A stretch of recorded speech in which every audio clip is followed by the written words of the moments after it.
And welcome back to Cheyenne Wyoming Urban Gardener. This is the part 2. We're just basically going through the garden, looking at everything a little bit slower than some of the previous videos, so you can really assess what is going on, especially for those that live in Cheyenne and want to get into gardening, or if you're wherever you are and you want to get into gardening and you want to see what's going on, how it grows, what I'm doing with it, then that is what we're doing. And this is, again, the tomato, the huge tomato that we got from suburban homesteader Wyoming/Arizona, Sandy, up in Gillette, Wyoming. So she's a lot further north than I am.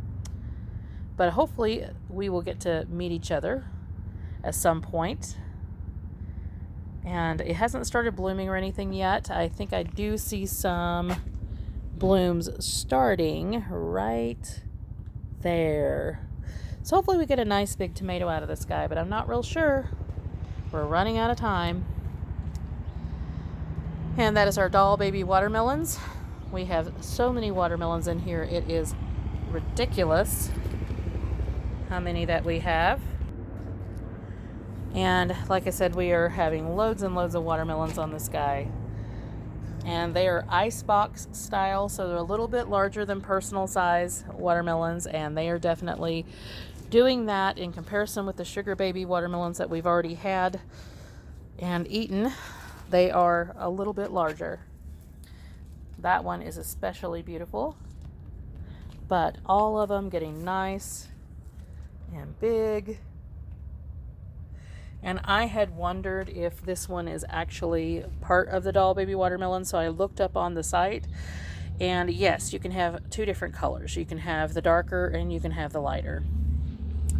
So I think that's the case because it looks like it's coming off the same vine, but it also could be a Blacktail Mountain watermelon or a Klondike, either one. Klondikes tend to be a little bit darker.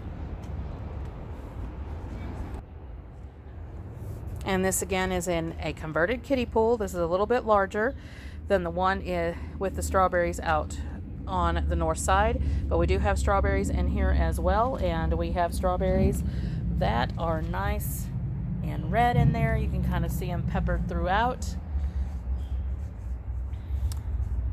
And I think we will do another converted kiddie pool next season, maybe even two, just to extend our garden space and have more watermelons and cantaloupes and things like that, because when they're sitting on the cement, they do much, much better. They get a lot warmer, and for watermelons, it seems like the more heat, the better.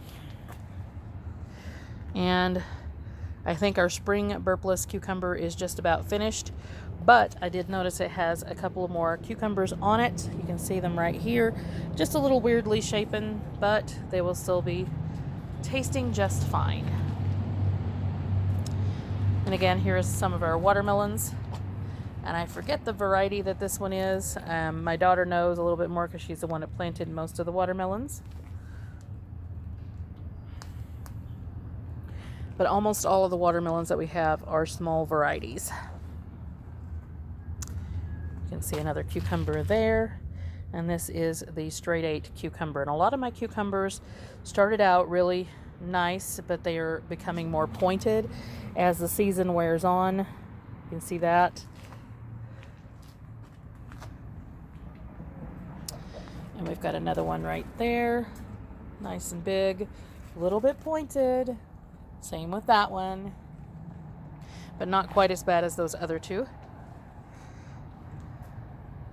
And then of course we have the other yellow pear tomato over here. And I'm going to have to put another stake in with this one too, because it is just enormous. And then we have our burpee pickling cucumber over here, and they have still been nice and big without getting the silly pointedness as the other ones have. So we've got one right there, looks very nice. And we still have a Space Master cucumber right here, which I have not been happy with this season. But this one is just now beginning to produce, and so far looks like we will escape some pointedness on that one. But the vines on these look amazing. They're trying to grow up into the watermelons, which we don't want to do because they actually can cross-pollinate. And we don't want that to happen. So I need to move this one. All right, so we got that one moved a little bit away. I can't move it too far because I've got 2 watermelons sitting on it without having some extra hands. And we do have another squash in this one. But so far the squash looks like it's tiny, little bitty guy, very, very, very tiny. And I did have to go ahead and stake up the borage because it was laying over on the squash, which probably is why that one is so small. And then we also have a green pepper in there just to try out because I may do containers with the peppers next season. And so far, doing very well. We've got, I think, about 4 peppers on it. And then we have our Big Jim's pepper over here. And these guys, let me look.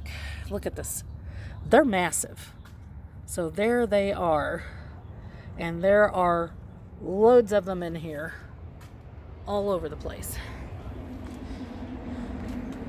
And I basically just have the one plant for those. I basically felt bad when I went over to the Bath Garden Center in Fort Collins, and I didn't want to walk away with nothing because I started all of my own seeds. So I just went ahead and purchased a few little plants there. More watermelons. And of course we still have our butterdish squash over here that is still producing and blooming. And we've got one sugar baby left that isn't quite ready yet, but will be very, very soon. And then a watermelon here. And a couple of more yellow pear tomatoes, I'm pretty sure, right here that volunteered. And they're not doing very well, so I need to get them repotted, I think. This is some of the soil that we had left over from the bad batch of soil. And I had mixed it, but it doesn't look like that it was quite enough. And see, it's already trying to bloom and it's really small. So we need to go ahead and get that transplanted out. And we have loads of butterdish squash in here that we had done in our herb garden, which has now become partially a vegetable garden. And our morning glories are blooming. Now you can see the white ones. And they have little flecks of pink.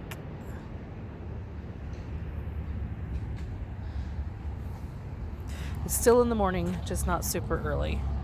So at least you still got to see some of those bloomed. And we have a borage in here that is now blooming out. And we need to plant some more lettuce in here because we have harvested some of the red marble lettuce. And we have another Space Master cucumber over here. Wish it had been another type, but I didn't know at the time. But we do have cucumbers setting on this guy finally, and it's a little bit more healthy in the ground, so I don't think they like containers too much. But everything else I've grown in a container has been just fine. And our cosmos are finally blooming out here as well. So far, only pink. We've had a lot of pink this year.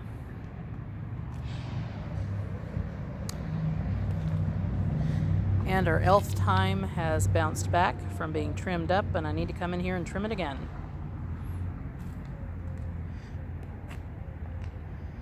All of our zinnias, nice and pink. Lots of pink. More pink. Another pink. Looks like we got all pink. And another Space Master cucumber. And another Space Master cucumber. And another one. All blooming, all producing. And we're finally getting some more chamomile off of our chamomile plants, of the ones that look like daisies back there. And another borage that is beginning to bloom. And you can see all of the blooms, and that's going to be all beans on this one plant. Look at that, contender beans, and all of those will turn into beans. And these have been planted for less than 30 days, and they're already blooming, already producing.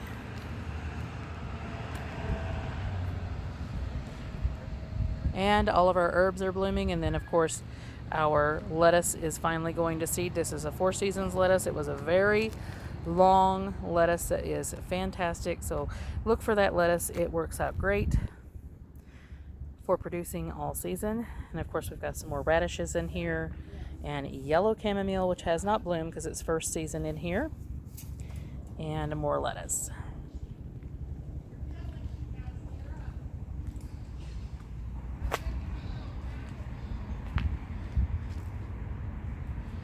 So look at all of the beauty in the containers, and we'll keep those trimmed up until this tour happens. And my grandson is sitting right now on the stoop and playing with his Buzz Lightyears. Hi, Bill. Say hi. Hi. Say hi, everyone. Hi, everyone. He's 4.5.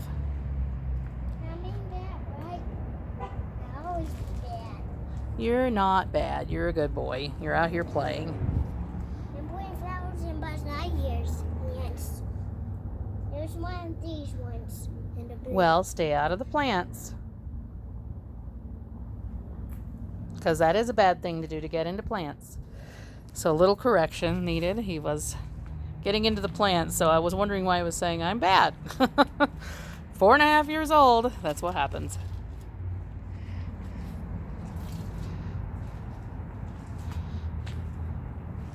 And our lovely fennel, I just watered it a short time ago, so it's laying over a little bit. So I just come in and I just kind of perk it back up.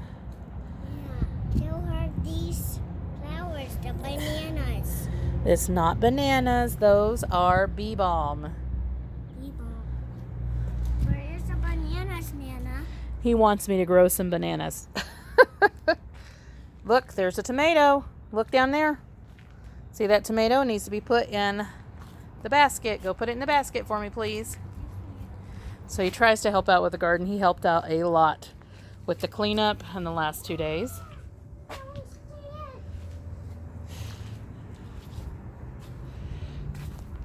So anyway, nice look at the garden. So like, subscribe, hit the notification bell for notices on new videos as they come out. And we are just enjoying everything that the garden has to offer going on right now. And we will see you in the next one.